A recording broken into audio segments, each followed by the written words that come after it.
જય શ્રી કૃષ્ણ. જય હો, મંગલમય હો. આપણે મા ગીતાજી પાસેથી 7-8 દિવસથી સાંભળવા વિશે સમજી રહ્યા છીએ. શું સાંભળવું, કોનું સાંભળવું, સાંભળવું કે નહીં.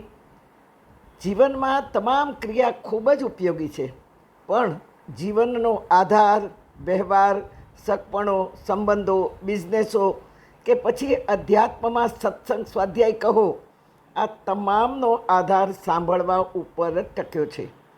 સાંભળવામાં સમજ ન પડે તો ઊંધું વેતરાઈ જાય, સાંભળવામાં જ્ઞાન ન ભળે તો અંધશ્રદ્ધાને વહેમ ઘર કરી જાય, સાંભળવામાં કર્મ ન ભળે તો વેવલાઈ આવી જાય, સાંભળવામાં ભક્તિ ન ભળે તો ભાવ સુકાઈ જાય, અધૂરું સાંભળવામાં ગેરસમજણો ઊભી થાય.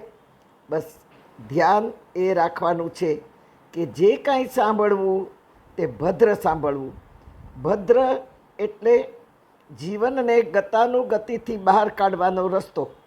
ભદ્ર હંમેશા કડવું લાગે, પણ જન્માંતરની સાથે આવેલા અસત્કર્મો ભદ્રતાની અગ્નિમાં ભસ્મીભૂત થઈ જાય. માં ગીતા અહીં કહી રહી છે, જ્ઞાનાગ્નિ સર્વકર્માણી ભસ્મસાત કૃતે અર્જુના. જ્ઞાનનું અગ્નિ એટલો પ્રજ્વલિત કર કે જે તું સાંભળે છે એમાં તારા અસદકર્મો જન્માંતરથી જે સાથે આવ્યા છે, પશુના જે કાંઈ ઇમ્પ્રિન્ટ્સ આવ્યા છે એ બધા જ ભસ્મીભૂત થઈ જાય. સાંભળવાથી જ થાય ને, સાંભળવાથી જ આપણને સમજણ આવે કે જે કરી રહ્યા છે તે સારું છે કે ખોટું છે, સાચું છે કે ખોટું છે, સારું છે કે ખરાબ છે. ભલે કડવું લાગે, પણ જ્ઞાનની અગ્નિમાં આ બધું દુષ્કર્મ, અસત્કર્મ ભસ્મીભૂત થઈ જાય. ભદ્ર કહેનારા પાછા આપણી ઉંમરના જ, આપણા જ વિચારધારાના જ, આપણા જેવું જ વર્તન, વાણી કે વિચારવાળા ન હોવા જોઈએ. આપણે તો કોઈને બી પૂછીએ તો આપણા જેવી સરખી વ્યક્તિ હોય એને જ પૂછીએ. હવે આપણામાં જેટલી અક્કલ એટલી એનામાં અક્કલ, અને એમાંય સામે પૂછવા જઈએ તો એને અહંકાર આવે કે જોયું, મને પૂછ્યું અને મેં સલાહ આપી. 10 જણને કહેશે કે સમજ નહોતી પડતી એટલે મને પૂછ્યું તો મેં સલાહ આપી. હવે એની સલાહ સાચી છે કે ખોટી છે એ નક્કી કોણ કરે? એ પરીક્ષા કોણ કરે? એ માર્ક કોણ આપે? માટે આપણી ઉંમરના કોઈ પણ વ્યક્તિને આપણે આપણું કન્ફ્યુઝન કે આપણા સવાલો પૂછવા નહીં પૂછવાના. કારણ કે આપણા જ વિચારધારાનો હોય, આપણા જેવું જ એનામાં વર્તન, વાણીને વિચાર હોય. એવી વ્યક્તિએ આપણને ગમતું જ બોલવાનો.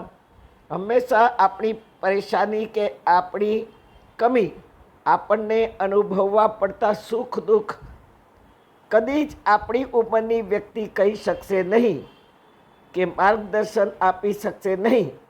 પહેલાં તો આપણે એવી સરખી વ્યક્તિને પૂછવા જઈએ કે દિલ ખોલવા જઈએ તો પહેલાં તો એનો અહમ વધે કે જોયું, મને પૂછ્યું.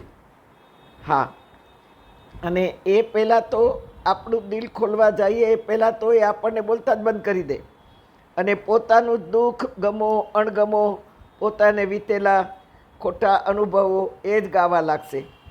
કહેવાય છે ને, સળગતી સગડી લઈને એક વ્યક્તિ આવી, એમાં એક લાકડું સામી વ્યક્તિએ વધારે નાખ્યું એટલે બેય ભળભળ બળે.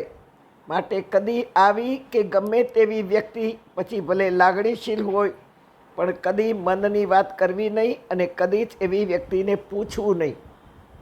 જો પૂછીશું તો એ વ્યક્તિનો અહમ પાવરફુલ થશે અને ભવિષ્યમાં આપણે દિલ ખોલ્યું હશે તો એ વ્યક્તિથી દબાયેલા રહેવું પડશે. કારણ કે પેપર ક્યારે ફૂટે કહેવાય નહીં. તેથી તો મેં અગાઉ કહ્યું છે કે પરિવારની બેઠક વડીલો છે, બસ વડીલોનું જ સાંભળવું.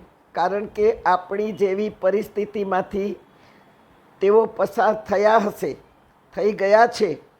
તેથી એમાંથી નીકળવાનો રસ્તો માત્ર વડીલોને ને વૃદ્ધો પાસે જ છે.